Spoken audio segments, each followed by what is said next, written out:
Good morning and welcome to Rise and Thrive with Dr. J. Nicole, where we are rising in faith and thriving in purpose. Today, I am joined by Mr. Jamel Riley. Jamel Riley is a first year Master of Social Work student at the University of Texas at Arlington. Shout out to social work, deepening his expertise in trauma informed community mental health. For 5 years, he excelled in hotel finance, structuring multi million dollar deals, yet longing to work more with direct human impact. That disconnect spurred a decisive pivot, into the mental health and substance use field, where he now channels his analytical acuity into learning how to assess person and environment to provide holistic healing to others. Fueled by personal encounters with family addiction and workplace marginalization, he advocates relentlessly for cultural responsiveness and accessible care in underserved communities. Welcome, Jamel. Thank you. Wow, it's such a very warm introduction. Man, I don't think I've ever been introduced like that before. It's different when you hear it, like when it's repeated back to you, right? Like, I did that. That's me. Like, yeah, Yeah, I was like, I guess that was. I was like, she ain't lying. I need you to come speak on my behalf more often. it just let me know. I'm happy. I can come around. I could be that. But I love this. Like, and even just reading your bio, like my brain is just going off in so many ways when seeing how you're able to. I'm just excited about your future, is what I'll say. I'll sum it up to see how you'll be able to, one, bring your business mind, right, into healing and social work, and then that this is personally driven. Like, this is such a unique path that I know God is about to do, like, just like such dope things through you. Yeah. I am too. I'm excited. I think the uncertainty can be scary, but at the same time, of just knowing the level of impact that I'm going to have and just the experiences that I've had in life, everything from childhood to boardroom, and to be able to apply that knowledge to impact others and heal others. I'm looking forward to it to see how big I can do it.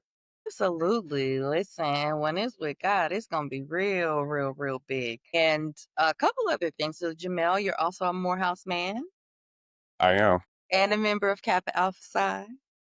Yes, ma'am. Are there other things we need to let the people know about you before we get into the serious business?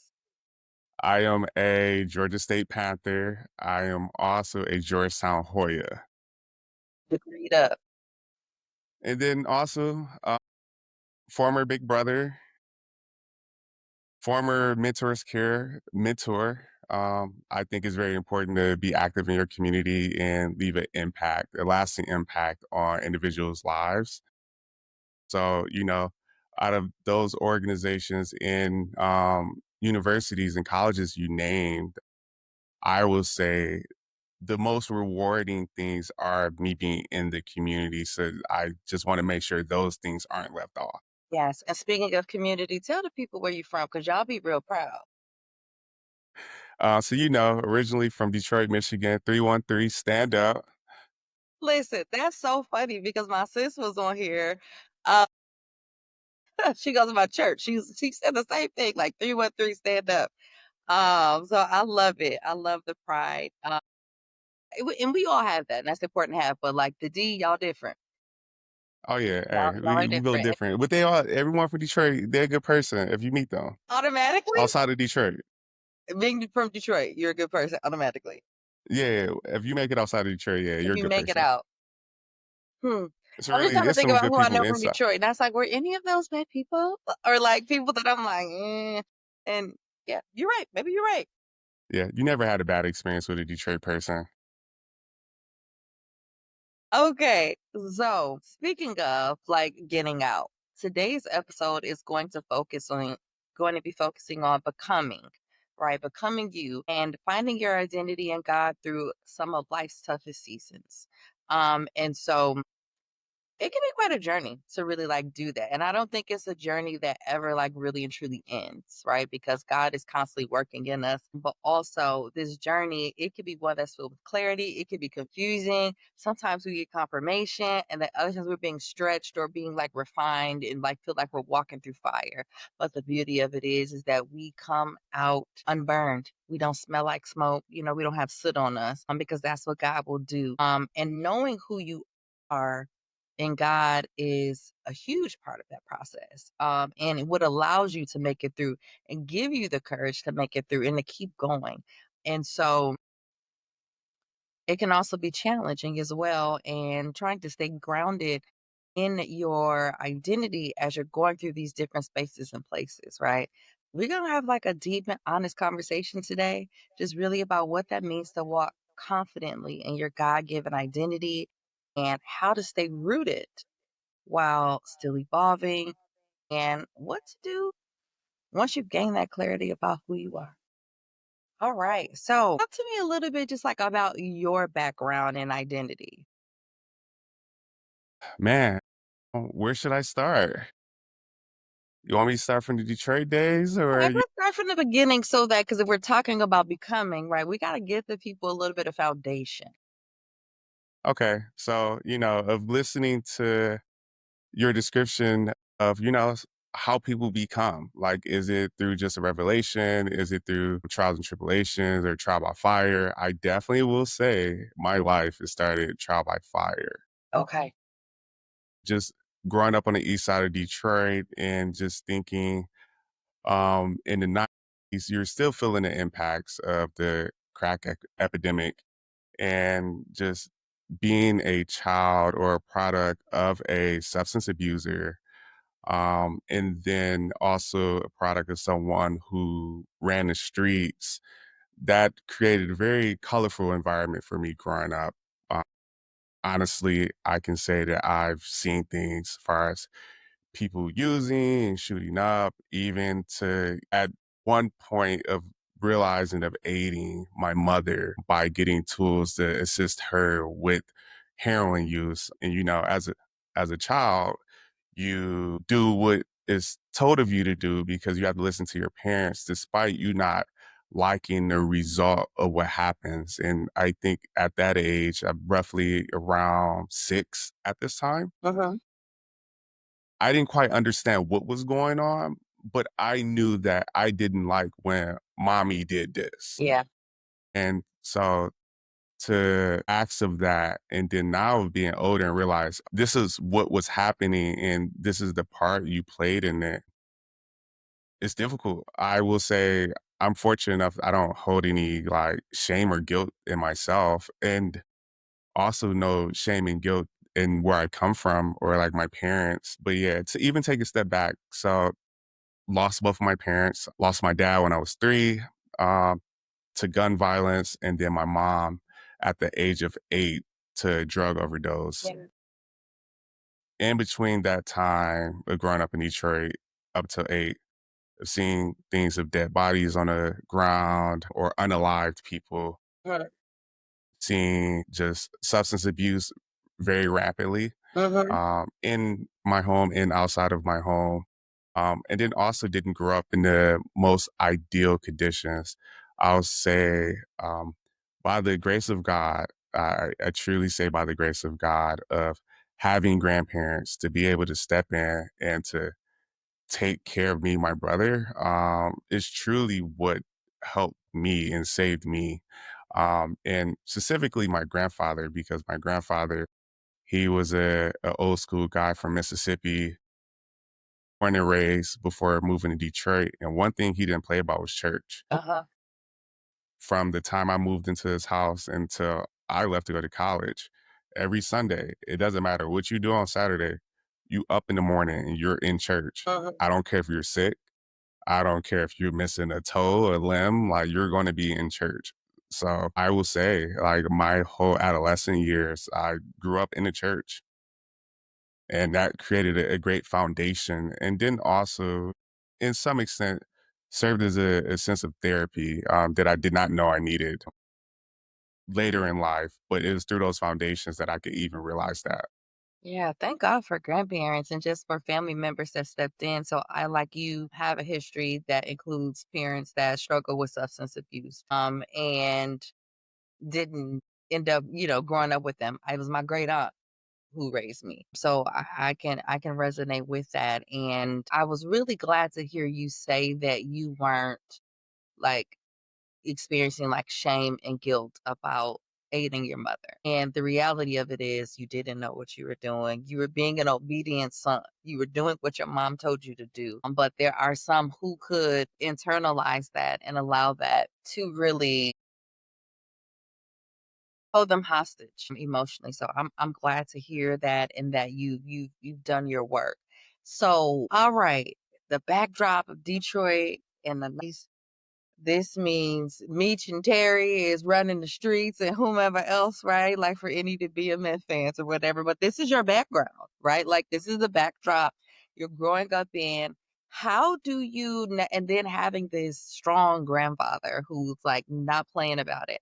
How did you kind of like navigate that, right? Like whether it's what you would do outside of the home or like just socially, like approval versus like knowing who you are and going to church and like what's being put in you. So like how did you navigate that being in this really faith-filled home and then, what was happening outside of the home? Yeah.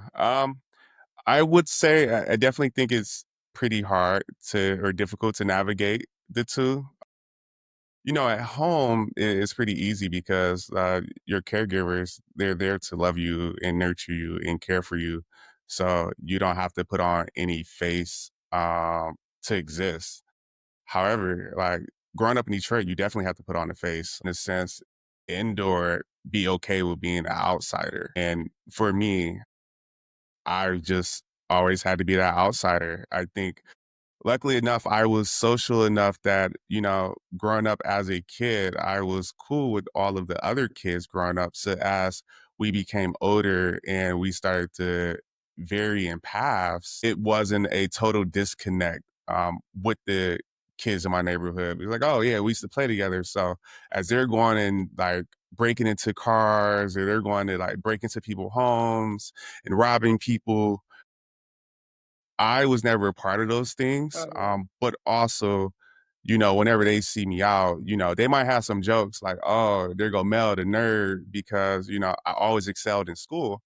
But it was never no type of like true tension between us. It was always a level of mutual respect. But I will say, because I knew myself, I knew what I felt comfortable with and I knew what was right. And I didn't waver from those things of my values and beliefs. It did cause me to be an outsider to my friends in the community. And I had to lean on those beliefs and values and be okay with being alone to make it out and or being different because I just recently took a trip back home to Detroit for Mother's Day. And I'm on the block, as you call it, or the neighborhood. And, everyone's always, whenever I come home, they're always like, "Yeah, I'm proud of you. I'm proud of you." But these are the street people to be like, oh, you're the one that had it figured out. You're the one that had the plan. And like, we wish you would have took a page out of your book. But we're just like really happy to see that you're still going, you're still thriving. Yeah. And so what we figure out, right? I think once we're on the other side, but as a kid, it does feel like you're different. You does feel like you're the outcast where others you can't, right? When in actuality, you were set apart. And they knew that too, right? And it's so, I remember some of the first times I've heard people say, I always knew you were different, or I always knew you were going to do amazing things. And it's just like, what you mean? What do you mean you just knew, right? Like, because you're figuring it out. You know you're different, but you're just doing what is true to you, what feels good to you as well. But how does that feel now? Or like, at what point did you figure out that you were set apart? Oh, well, I think early on, I just knew that I was different. No one wants to be different. Definitely thinking as a child, like you want that level of acceptance of like thinking of just like even the lifespan development theory, where it's like it's that middle childhood starting at early as the age of 6, where you're looking for that level of acceptance from your peers, from your parents, in your community. To not have that is pretty difficult. But I'll say for me, I think that just always was a recurring theme throughout my life. So it didn't just stop once I went to Cass Tech, where I was aligned with like-minded individuals that were like strong and champions of education. Okay. It was the same at Morehouse. It was the same when I went to corporate America, um, and just my overall adult life. So I think with knowing that, I think I became comfortable once I got to college of being different and not going with the status quo. Good, good. So like when you're talking about these different stages of your life, right, that you went into, how were you able to stay anchored in that? Like as you're being tested, going through these different seasons of life, whether it's culture, relationships, you know. Yeah, how are you able to stay anchored in your identity?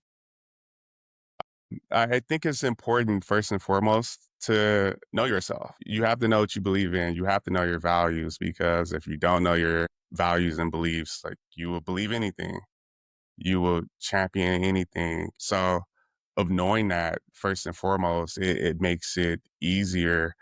And then just taking an assessment of like, hey, I'm in this environment based on my beliefs and my values and my goals.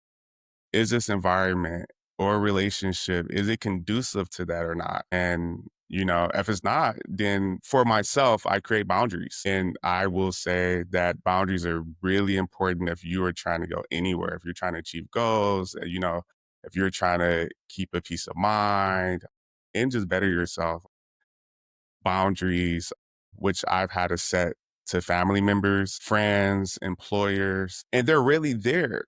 One, to protect me, but also to protect you. Mhm. Because I had a situation with me and a friend, and I explicitly stated my boundaries. And, he was taken aback because he was used to overstepping those boundaries. But I had realized I had never communicated those to him before. Yeah.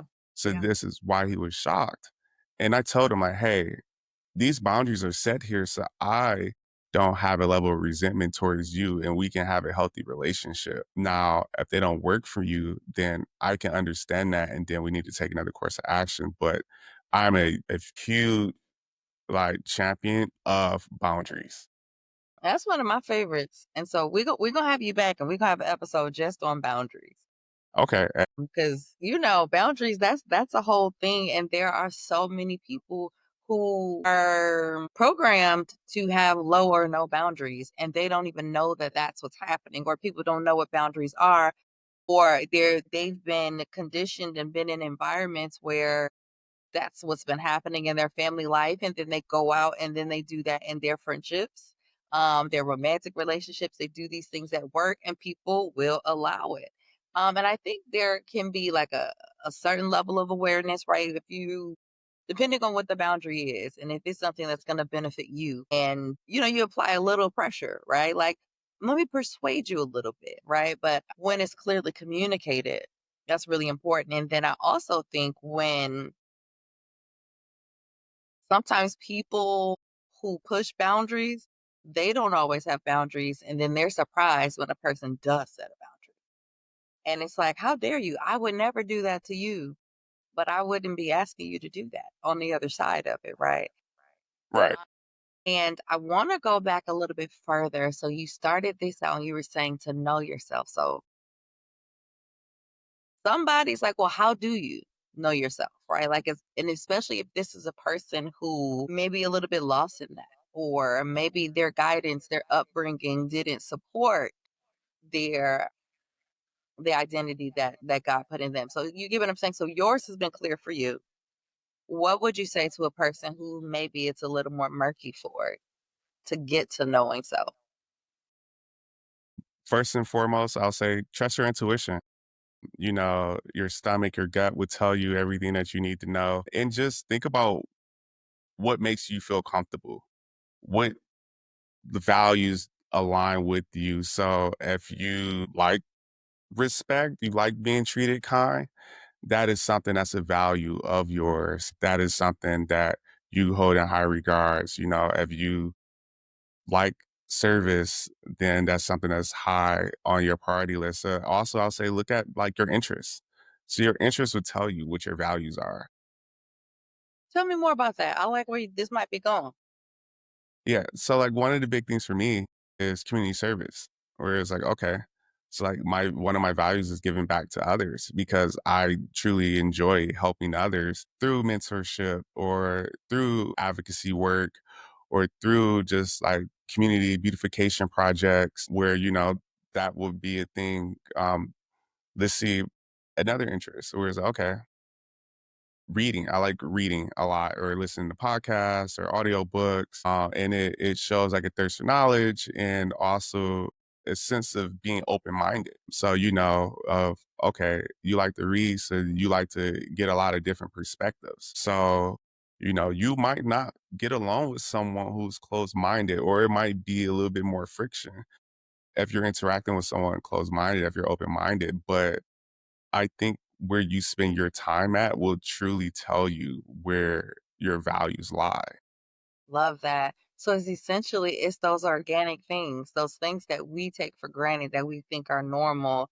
Just and it's in there all along. Like I do believe that we're born with it, right? Like because God had plans for us from the beginning of time, right? Like I knew you before I formed you in your mother's womb, right? So like this gets at that. So really, it's just connecting with self. Essentially, what you're saying, looking inward, look at what comes organically. What are you feeling in your spirit, like when you're having interactions with people? If it feels pressure, do you feel drained afterwards? Like all of those things are definitely indicators of you can keep going or you need to pivot, go left, go right. That was really good. That was really good, Jamel. So, have you ever had like any experiences where maybe you started to drift a little bit away from your identity or maybe you weren't moving in alignment with it? And if yes, tell me a little bit about it. I would like to say like, no, I never had any time where I didn't drift, but I'm definitely not perfect, as we most aren't. But every day we strive to perfection, knowing that we can never get there. So for me, during those times where I do find myself drifting, and or just being a version of myself that is less than who I know I can be. There's three things that I heavily lean on. Like first is my spiritual Sherpas, and it's a bit of a touchy subject to me. So the first one is my best friend who passed away at the age of 28, Jeremy, and also my grandfather that raised me, who's also no longer with us. Yeah. And both of them were like the same person, just maybe 70 years apart in age. Both were men of God, both rooted in church. Like Jeremy was a Jehovah Witness.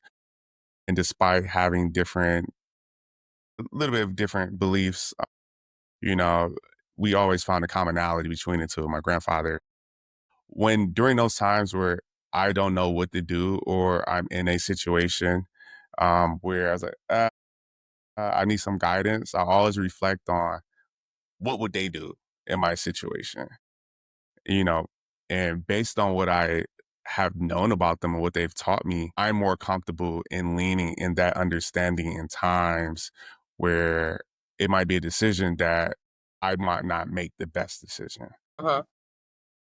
Outside of that, I think the second thing is like just being self-aware and taking a or having an outer body experience and asking yourself like, hey, whatever situation you're in or whatever decision you're about to make, is this going to help you or harm you? If this is going to be for the greater good, then yes, you should do it. Now, if you're operating in a space of being selfish, then you should not be doing this. And then a last thing that I do as a major thing, 'cause there's definitely several other things, is that, I find sources of inspiration. Like one of the things I do when people tell me how I help them via text, I screenshot that and I put it in a folder called Roses. Love it. Because I do believe that you should give people their flowers when they're still alive. And, during times where I question myself, like I go back to those text messages that people like, oh, thank you so much. I wouldn't be here without you, or you really changed my life, or whatever that may be. Because sometimes you do forget who you are and you need those words of encouragement. And just leaning on my community in general, I think is really big and important to have a community because they see things in you that you don't see in yourself. And then they often remind you of the best versions of yourself when you don't think so highly of yourself. Yeah. And I might embarrass you a little bit with this, but I really appreciate that you also model that. That birthday message you left for me, life.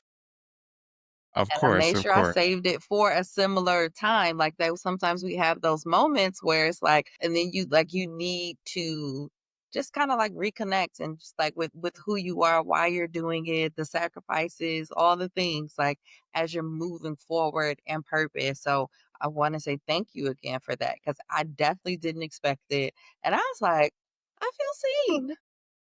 And of course. because I do that for other people all the time, it's really important to know and experience that I have people in my life that'll pour into me in that way too. So thank you again Of for course. pouring in. I like to say healers need to be healed as well, We do. We you do. know? And you've definitely have been a impactful force in my life just from everything, all things social work, mental health, and then also just real life. We can have these conversations. Like these are normal conversations that we have on a day to day. And this is just a platform now so others can hear these conversations that we share with each other. Absolutely, because this topic came out of a conversation we were having. I was like, this is giving podcast. So we just go put some structure to it. Like other people need to hear this. So absolutely. So let's talk a little bit then about you were getting there with like your three things to help you get back into alignment, right? Like if you're kind of drifting, but like talk about accountability, prayer, as well as spiritual discipline and staying grounded in your identity. Yeah. Okay. Um, So I'll touch on accountability first. I really think that accountability represents transparency with self. Because if you can hold yourself accountable, you're being honest where you need to improve, like you're being honest or taking an honest assessment of where you're at. And then it also allows for opportunities of growth. So, you can't be intentional about your growth if you are not holding yourself accountable. If you are continuously being a version that is less than your ideal self and you're not holding yourself to a standard, then it makes it virtually impossible to grow. So I think of one of like creating a standard for yourself and holding yourself to that standard or like creating goals where it's like, hey, like I have these goals. This is what I'm going to do to get there. And by this day, I'm going to reassess. And, it's okay if you don't always live up to this divine person, but you don't want to live in a constant state of not trying to achieve that. Uh, And for me, when I think of prayer, I look at it as just nurturing your relationship with God, establishing, nurturing with God, and manifesting. Uh, there's something to be said about putting things out there into the universe. When you speak, your tongue has powers. So that's the importance of prayer. And I don't mean silent prayer. I mean, say it out loud. Yeah. Tell God what you want. Tell everyone that you meet what you want. And the world will start to give it to you. God will give it to you. He will show it. And it's not so much that God is just like physically putting this in your lap, like, oh, you asked for this here. But you will start to see the world shift in your favor based on the things that you say. But you have to physically speak it out loud. And I like to think of through prayers, we all can be magicians. Like we're creating something out of nothing Okay. just by speaking words that we can create for good or for bad. Yeah. So when you were talking, there's a scripture that came up in my mind, and I'm trying to look at where it is. So basically, our words they don't return void. What is it in James? I'll figure it out because that is really important to speak it. And it's all throughout the Bible to talk to God, tell him what you need, make your request known. And if you say it, you have to really believe it. There's so many good scriptures that go along with that and speaking it into existence. And you're absolutely right when things happen. And then also, right, like if you're thinking about this in the context of like spiritual warfare, Satan is hearing these things, right? So then Right. he can't like just get up in your mind or whatever, because now if you're saying these things out loud, that means that that's what it is. And that's all that like that's what he's going to go on. And so that's why they always say that praise confuses the enemy. So, like, even when you're in those hard seasons and like you're saying those prayers and like going along with manifesting and speaking, making those I am statements, speaking it as if it is present, it also does something like, is giving your brain also the marching orders. And if you can visualize yourself in these spaces and places in the setting, like living out the thing. Everything else, this brain is it's so dope. Like that, if you could, that's why they always used to say it in like the 90s, right? Like a mind is a terrible thing to waste, but also like if you see it, if you can see it, you could believe it, you can achieve it, right? Is that right? See it, believe it, achieve. Yeah, that's it. I remember that one. Yeah, exactly. And so like there's so many messages about what you can't do, what you shouldn't do. I don't want to give you false hope. All of these very low vibrational, low faith things. And sometimes it comes from people who say that they are believers, but it's like that's not what your words are saying. Those words have power. And one of my friends, your frat brother, actually. We went to the University of Arkansas together, and he was the first one to say to me, "It, don't just think it." Right, because that makes it real. It's out of your head. It's on paper, and then I started doing that. Right, but then what happens is then it ends up in a notebook, nowhere to be found again. Sometimes, Uh, and so I've transitioned to making posters that I put up that have like my mantra for the year. And it's like my word for the year. So the be about the business of you statement is essentially what I call it. And then I have like my word for the year. So my word for the year is expansion. And then I make a statement that like really decrees and declares what that expansion like looks like. And then I have my gold bingo card that aligns with all of that. And all three of those are posters.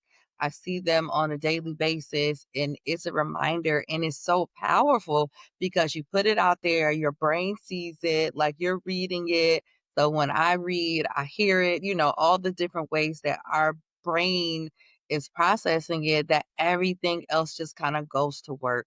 And that's like essentially like what you're saying when you put it out there and it starts to come back to you. But also, God, once you start moving, God is going to accelerate it. You talk with Him about it. And if it's in alignment with His will, so even in the middle of my bingo card, my free space is not just a free space. This year, it's abide.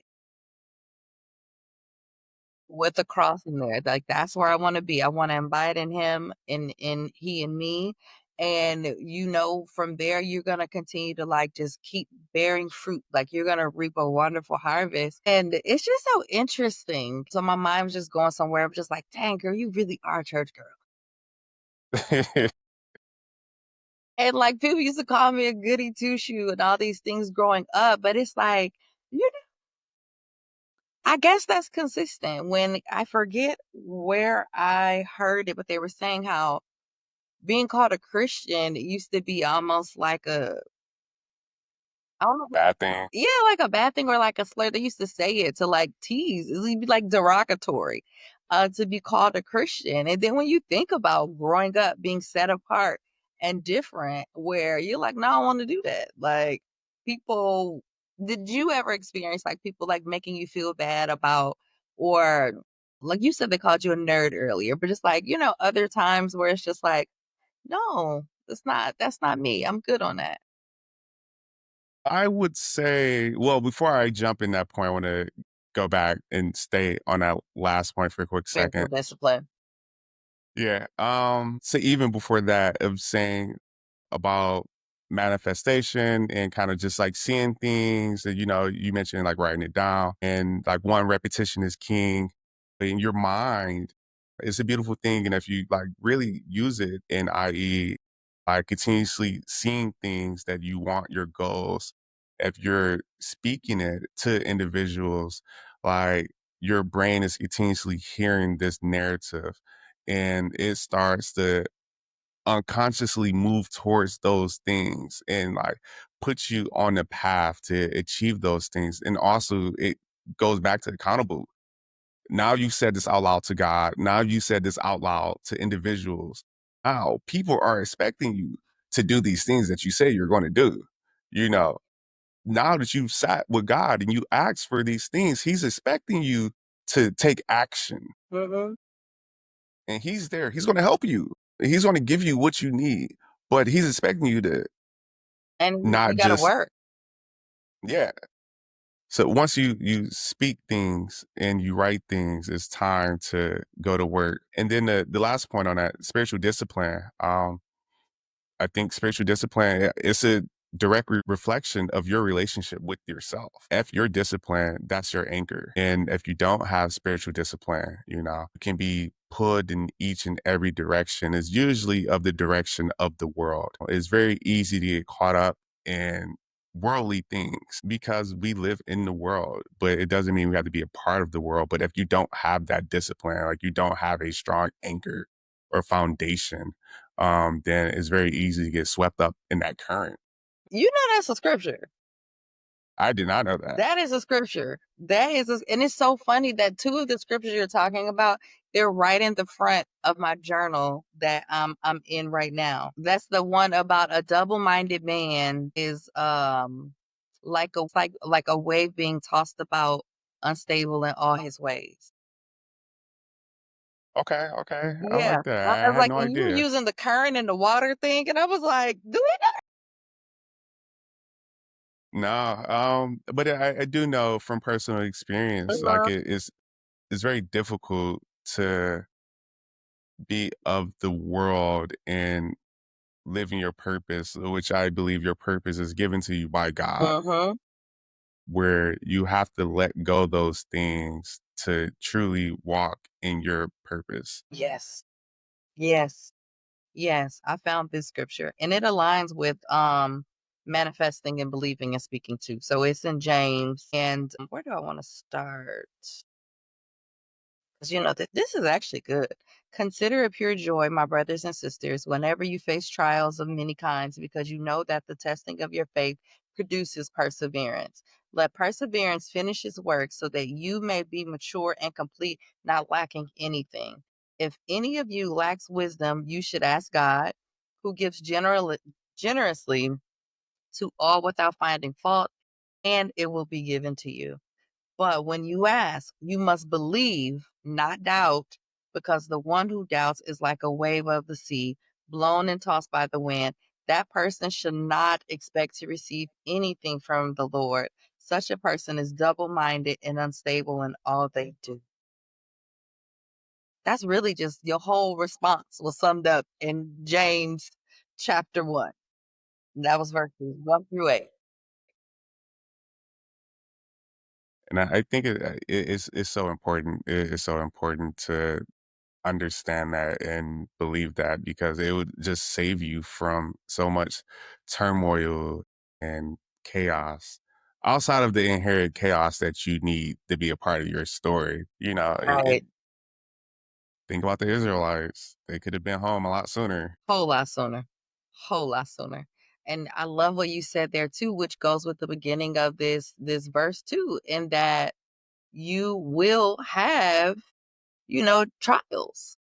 And that's the chaos. That's that chaos that aids in the becoming, like you said. And so like not everything is spiritual warfare, right? Like, but I guess it can be if you don't make the godly choice, if you don't make the healthy choice, which a lot of times is the hardest choice because it's a narrow road. It's not for everyone. So when you look back on your journey, right, like you made it out of Detroit, you went to Morehouse, like that alone, right, like there's a certain esteem that comes with saying I'm a Morehouse man, or when people hear that, right, like and then all these other wonderful things that you've done, the fraternity you're in, the way that you give back, even the industry, like, you were working in before, right? Like, how did you like maintain still like humility and continuing to like move forward in your calling and but maintaining your identity?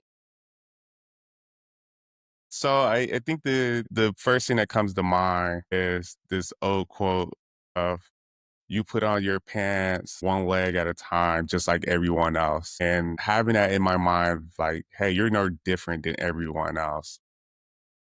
Everyone that's struggling, struggle. Like you've experienced struggle, you've experienced poverty, but also those individuals that are successful or those people who are scholars.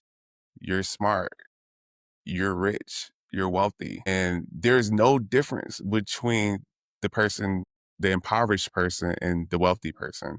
And you can be whoever you choose to be, but also understanding that everyone else is human as well. And you need to treat people like they're human, and you're no bigger than the greater good or the greater story.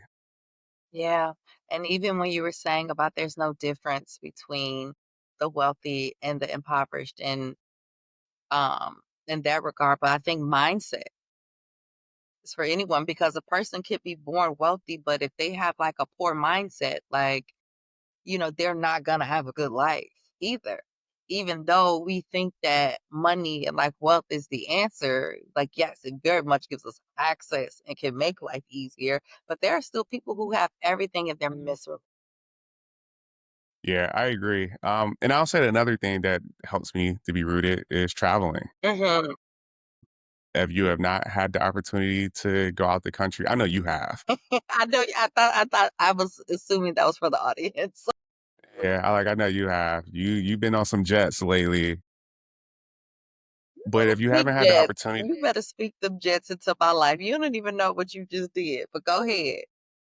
oh yeah, but I think it's important for like everyone to go out and to different countries and actually see how other people live.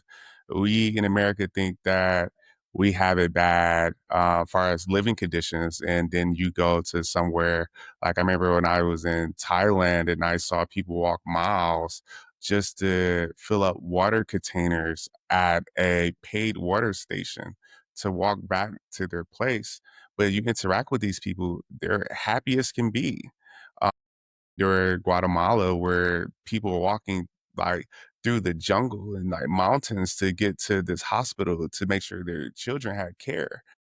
But you interact with these people and they had little to nothing, but yet they were rich in spirit. They're rich in like just humility and just like being kind. I think that puts things in perspective.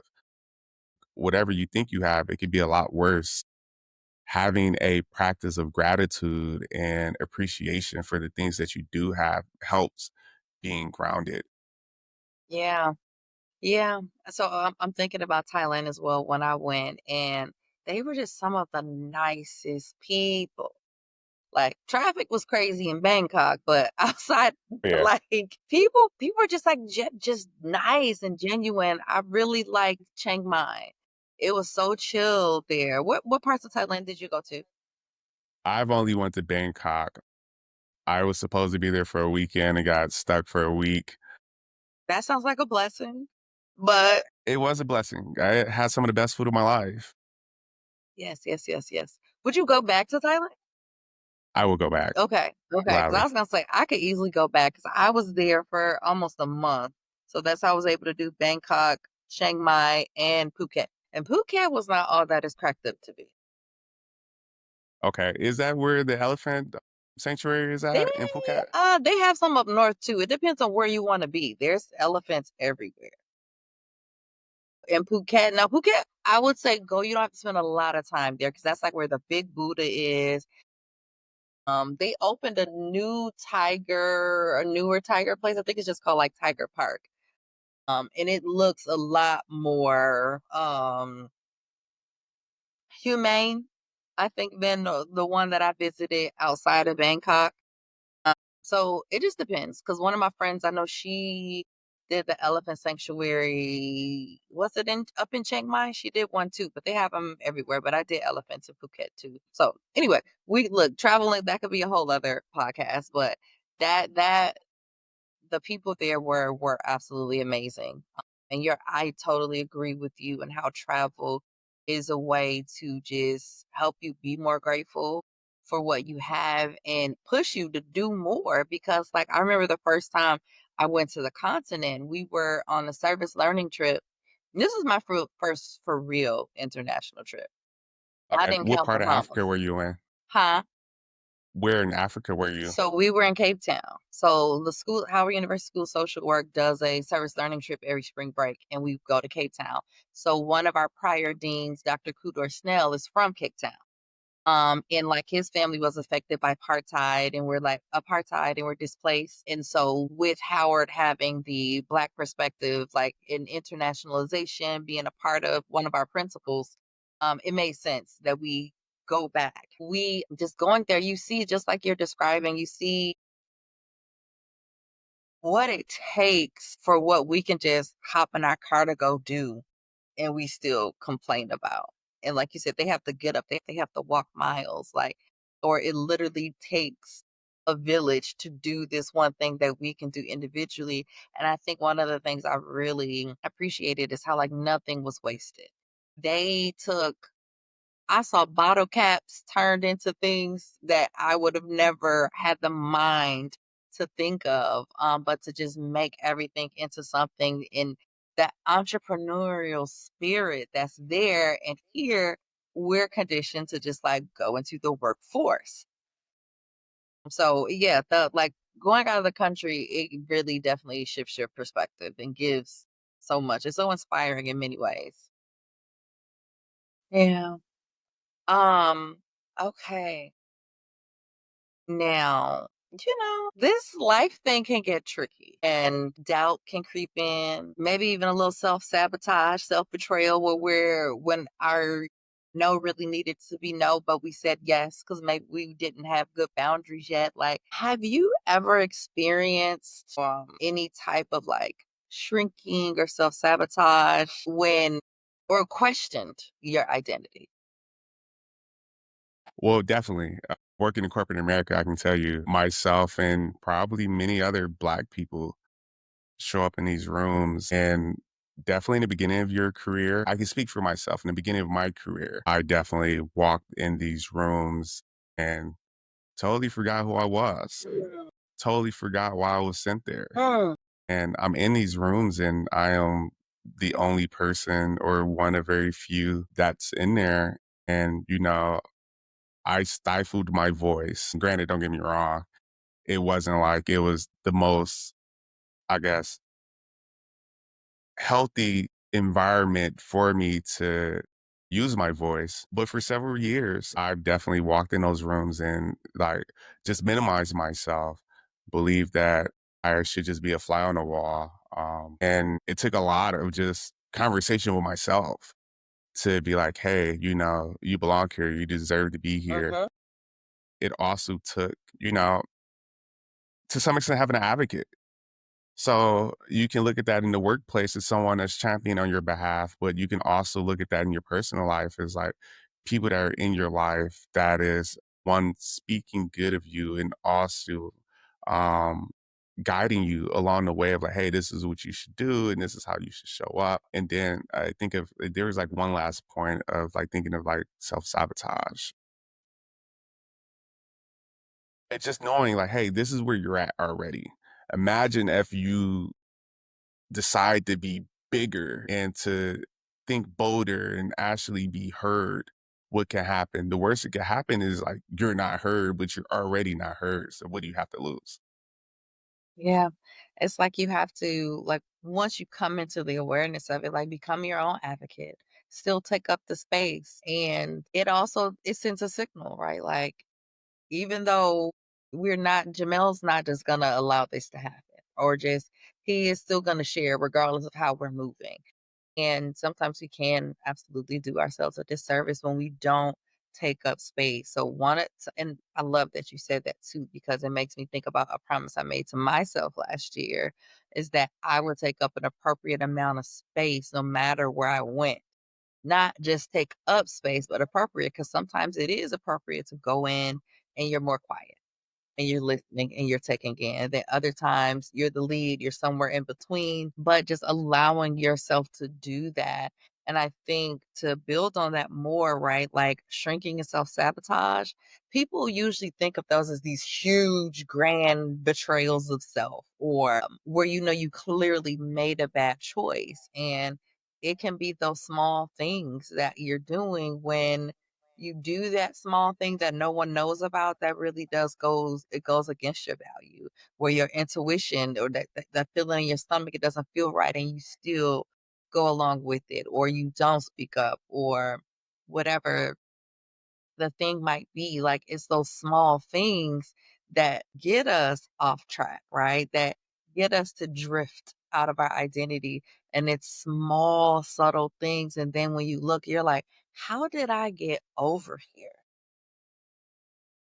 Yeah.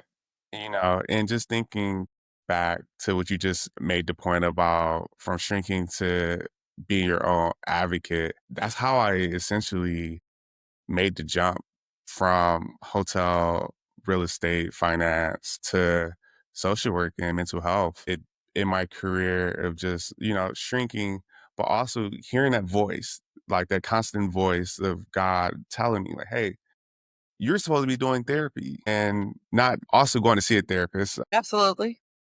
We all should be seeing a therapist, but you should be healing others as well. And I knew this. And I had this idea of like, okay, I want to continuously go into the hospitality industry because I told myself this when I was 16. And I was like, let me check this off and then I'll go into therapy and the mental health route.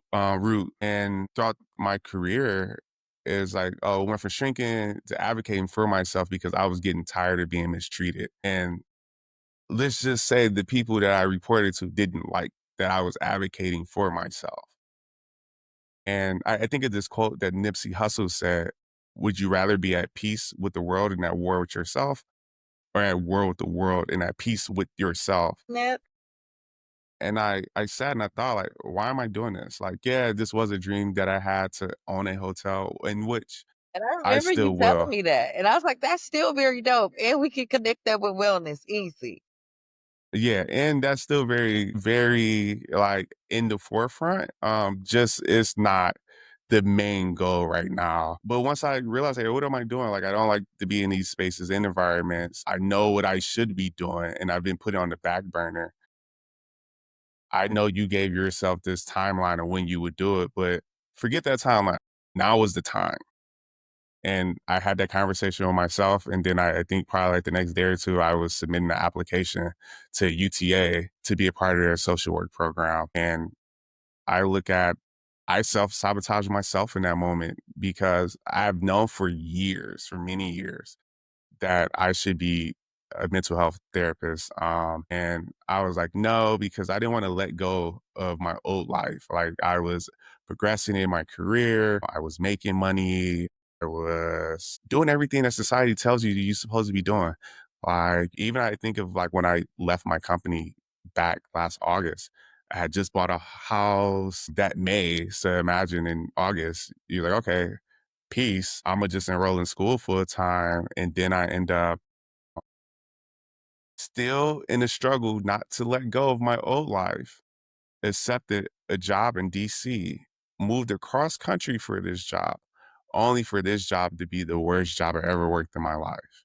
Be a terrible experience. So separated from that company. And then I was like, hey, that only happened because you were reluctant to give up your old life and to accept your new life. Mhm. So from once that experience happened, I was like, I'm diving head first. I'm 10 toes down and going to focus in because this is truly the path. And I'm going to continuously have that struggle if I don't release what's not for me anymore. Mel, there's so much that's in there. Yes, and thank you for really being, like, vulnerable and getting into the specifics so that, like, people can get it, and as you were talking, I was hearing in something that I also experienced in my journey when we try to do things or get comfortable in spaces and places we're not meant to be in long term, God makes us uncomfortable. He makes it so that we can't even ignore it. But like you said, that like reluctance, that resistance, because that was I had to say some resistance prayers, especially last year when I was having to let go of my old life and really and truly walking forward with God. But He makes us uncomfortable. And Yeah. I also heard that He's really trying to show you to depend on Him and stop trying to do it your way. Right. And there's different things that come with doing it. Right. Because like you made it out the D, you the Morehouse guy, you know, you have a certain persona or like lifestyle, right? And so we don't always want to give that stuff up. And it doesn't mean that, oh, because you're becoming a social worker or therapist, you can have a good life, but just like the way that it had been, right? And those things that you told 16-year-old you that put the battery in your back, right? Or gave you that extra charge to keep going. And what I'd like to say about like goals and dreams, the only thing better than having them is when you redefine them because you were the creator and the curator of it. So you get to say, what is it going to be? Right. And it now you're living like the second part. So you got all that knowledge that you needed in that first part of your career. And now you're in your social work journey, soaking up this education and everything. And God is going to show you, if He hasn't already revealed it to you, how those things are going to come together because all of it is intentional. Like you said, you've known for a long time this is what you wanted to do, needed to do, but also it makes you feel like a success too, right? Like all of this sacrifice was for something. This is my fruit. But God is trying to give you a whole different garden, a whole forest, you know what I'm saying? He's trying to give you something completely different. And you can have a little backyard garden like we used to have with some collards and some peppers and stuff at the back, but he's trying to give you a whole rainforest. I agree. I think if like, he said, "Hey, you can have this for yourself and just, tend to yourself in whatever very small community that you have. Or you can walk in my plan and purpose and you can be a fisher of men. You can actually cultivate and heal and leave a lasting impact for the better." Legacy, kingdom legacy. Because I mean that's what we're here for. Oh, this is so good. So we talked a little bit about that self-sabotage. So then how do you like keep going? Because we like you said, what you just went through, you went through some struggles, right? In trying to maintain and hold on to things. Like, how did you keep going? Because you could have been like, man, forget all of this. I think it's don't get me wrong, I don't say this as this was easy by any feat and telling anyone that, "Hey, yeah, just up and do it." I think you should have proper planning of what you're gonna do, whatever that plan is, because, things aren't gonna work out how you envision it in your head. Whatever you think is gonna happen is gonna happen totally different, so you need to plan those things out to see, okay, if this happens, how do I respond? But also, I think the most important thing is that you have to have faith.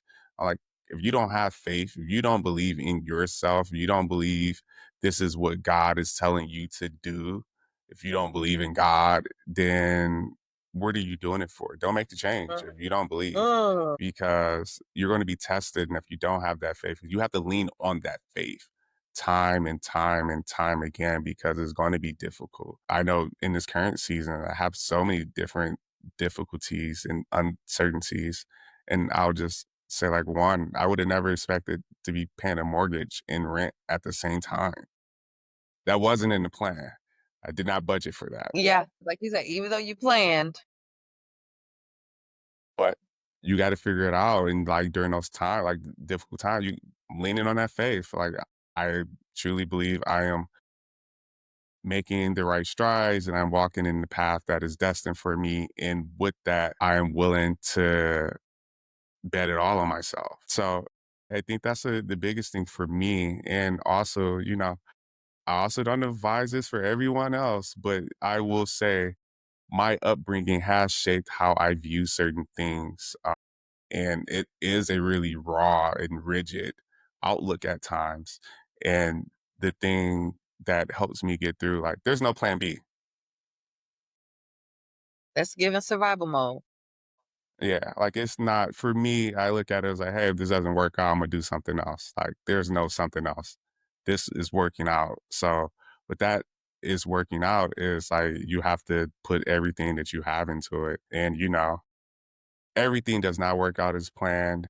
Everything may not come to fruition, and I can live with that. I can't live with the fact of, like, "Hey, I didn't try and I didn't give my all," because, of course, it didn't work out if you didn't give your all. And it's that is a thing that people tell themselves, "Well, I knew it wasn't gonna work out, so." No, you didn't. Like, if you knew it wasn't gonna work out, you wouldn't have done it, but also you like you said, it was a very half-hearted or not a wholehearted effort. So how could you expect to have the optimum outcome? Like, we really going back to what you were talking about with, like, the power of words and, like, we have to give ourselves permission, and I think that's a hard thing to do, to just say, "We're taking off the training wheels," all of that, like, we're just going to do it, because why not? Why not? If we're gonna do it, let's do it. And you don't have to be perfect, but just going forward, taking a step, taking that leap of faith that and it doesn't have to make sense to anybody else. So, what you've done is very brave, right? Has anyone question what you're doing? Like, why would you like leave, you why and social work, like what are you doing and why? Or have you struggled at all with comparison, seeing what like some other folks are continuing to do because they stayed on this a linear path, but yours wasn't, a linear one. So of course, with every decision, there's gonna be someone that questions like the moves that you make. Some can argue it's good for people to question. I think of the move to social work, heard things, why would you want to do that? You're making great money. You're making like over six figures. Like there's no money in social work. And one, I state I'm doing this because I want to do this. This is how I see my life. And two, I think of most fields like there's money anywhere. You just have to be creative and know how to get to it. But for me, that wasn't my purpose. Mhm. So if it's not my purpose, like it doesn't even matter. But I think a lot of times people, definitely in our society, they champion like, oh, you're gonna make a ton of money if this career doesn't pay X amount of dollars, then it's like no use to go into it. Where it's like, hey, look, I am going to it for the aspect of leaving an impact, of like having a sense of fulfillment when I wake up every day, that it doesn't feel like work, where it feels like I am making a difference. So, people may have questioned, honestly, I don't give it too much thought because at the end of the day, whatever you think is not going to change how I feel or impact me and like how I live. So like I got too much going on to even allow that to occupy my mind any longer than the moment that it came in and it left in that same breath. That's good. That's good. And as you were talking, that whole notion of like money is really cheating people, scamming people out of purpose because they are really relinquishing like fulfillment and purpose in exchange for money. They really and truly are. And Yeah. also, what I hear too is with you knowing what you were supposed to be doing and not doing it for many years. And then you're like, okay, all right, God, like, there's nothing that could be said because I'm sure you had those conversations with yourself over the years, right? Like before making the shift and coming back to. I do. I did until I fully submitted, where I was like, you win. I fully submit to your will. But also, of of this podcast of being centered around um, personal journeys and stories in mental health. I will say other things that I do incorporate that helps me when I am in my head or things where, it becomes a bit too noisy. So meditation, I don't have a consistent practice right now, but there are times where I've developed a practice of like meditation where it helps silence the noise. For me, running is another thing that kind of like help silence the noise. So, all of the critics, it kind of helps being present with yourself, which I think is really important. That's how you stop or not lean into comparisons of like being present in the moment. So going out into nature and connecting with nature is really good for me. So it's just important to like find ways that can bring you back to now. And other times I think I would do things like, limit or totally cut out social media. Whereas, okay, I find myself comparing myself to someone else indoor. I want to be outside playing or taking trips right now. It's not the season for you to be taking trips and playing right now. This is the season for you to be buckled down. And if I have difficulty accepting that, I'll just remove myself from that environment. But just like everyone else, I definitely struggle. But those are some tips and I guess coping strategies that I use to make sure that I'm in the present and I don't let outside distractions affect me. Oh, that's good. That's really good. And you ran your first marathon within the I last year, did. right? Ah, a true journey, a true journey, So I ran the New York Marathon at the beginning of November. And before I ran the marathon, I used to always say, life is a marathon, sprint the marathon. After training for a Sprint the marathon, marathon? That's wild. yeah, and I'll say that this was a life mantra. Yeah. Yeah, and looking of like growing up in Detroit and just like my situation when I arrived at Morehouse, I was behind the curve for a lot of things. Like, I didn't come from an affluent family. I didn't have a lot of exposure education wise because I went to Detroit public schools. So I felt like I needed to catch up in a lot of different ways. One of these internships, I felt like I still needed to catch up. So, I kept going and going and going and going. And I always was like, you gotta just be on. It was happening and I didn't know it was happening. I was getting burnt out. I was getting burnt out. But, training for a marathon puts things in perspective. So um, I use this as that running a marathon and training is a representation of life. So now training for this marathon where I realized like it doesn't matter how hard you go.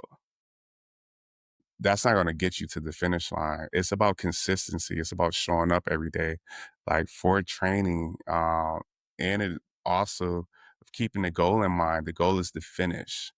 It isn't to get there by a certain time. So when I ran the marathon, I had injured myself like a month and a half, 2 months before I had sprained my ankle. Had saw a couple of physical therapists, and they cleared me to run. And so I ran probably that week before the marathon. Get to the day before or the day of the marathon, I run. After the first 4 miles, I feel my ankle tweak. I still have 22 point, what was it, 22.6 or whatever that distance is. I still have that left to run. And I ran it. Some of it was walking, but for me, the goal was to finish. And it was like, hey, look, you might have had this time in mind or whatever, but you're not going to get that. That doesn't mean you're going to stop. And I had to lean on different times the love that I was getting from the crowd, the support from the people who flew in from all over the US to see me because there were points of the race, definitely in mile 13, where I was like, I'm about to just give up. I can't do this. I can't believe I thought I would run a marathon as my first race and I'm not a runner. Yeah, I was not a runner before that. Mhm. To be like, why would I think I could do this? And then I had to lean on that love to will me through. And, it was a true representation of like, one, when you don't have enough, you have to lean on your community and they will give you enough. And two, it was like, run your race. It don't matter how fast somebody else is going. Don't matter how someone else is going. As long as you're running your race and you stick to the goal, which is to get across that finish line, everything else doesn't matter. Yeah, I love that because when you run your race, you will be in first place every time. Right. And but that's the problem is we're looking in other people's lanes and not our own. That was really good, really good. So, what would you say really are some key life lessons? Or actually, I want to come back to the marathon thing. So you were saying you had a life mantra of sprinting the marathon. Now, having actually gone through a marathon, the challenges and things, have you changed that mantra? And if so, what's the mantra now? What you call it? I have changed that mantra. 'Cause life is a marathon, not a sprint. Run your race. The goal is to finish, not to burn out. That love that, love that. Before I hit you with the signature question, are there any other things that you would like to share, just maybe to encourage the listeners or like just some gems that have really carried you along the way? I thought I dropped a lot of You gems in did, here already. If I have to give a couple of more, I will gladly do so. and we're gonna soak them all up. I think it's really important for like everyone to be kind to yourself, you know, and taking a step back of like, hey, we all been through things, some things that we haven't been proud of. It's okay, life happens, but forgive yourself because if you don't forgive yourself, you're going to hold yourself back from a lot of different things. So not only forgive yourself, forgive your parents, forgive anyone who trespassed against you, you know.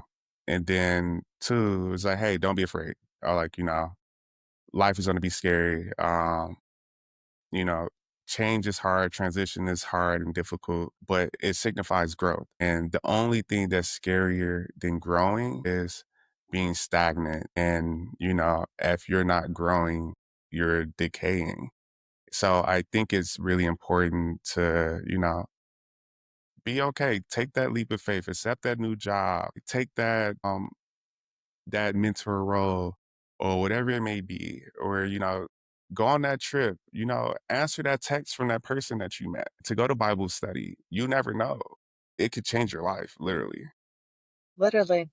All right, well, that's good. That is good. And so I do that, and then people are like, "Man, I should have saved that for the signature question," right? And but like you said, like there's so many gems that are throughout here, and so I'm like, whatever you dropping, we're gonna take. So if you could leave the audience with one powerful truth to help them to rise in faith and thrive in purpose, what would it be? Hmm. Be the person that you needed to be. So, and I say that, whoever the younger version of yourself needed, be that person in the world and show up for others as that person. That is good. Because, a lot of people will say, I didn't have it, but sometimes we still know what we needed. Yeah, that was good. Well, thank you so much, Jamel. This has been so good, so rich. I appreciate your vulnerability. And I really appreciate that this platform allows me to get to know people more deeply and just like how they think and how they experience things, but more than anything to really just talk about God. So it makes me feel that much more connected to people, even though I've known you for almost a decade. Um, I know, right? Time goes so fast. Yeah. So, and I also like to say thank you for having me, Dr. J. Nicole. I remember you just Jeannie. Now you Dr. J. Nicole, you and all glowed up and you're doing great things, moving very fast, a mile a minute, a mile a minute. But it's all great work that's needed. And I can't think of a person who's better equipped to do it than you. I know your story on like and the things that you've been through and like how you're now leaving an impact to others. So I want to give you your flowers on your platform and to say that you're a light that is shining so bright and just leaving a imprint and impact on so many people's lives, including myself. And I just want to say thank you. Thank you for the opportunity of being here. Thank you for all of the good work that you're doing.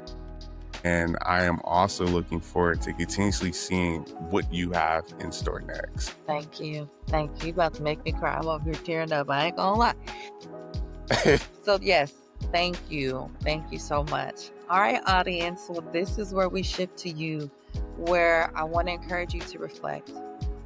Are you living from a place of identity, or are you living from a place of imitation?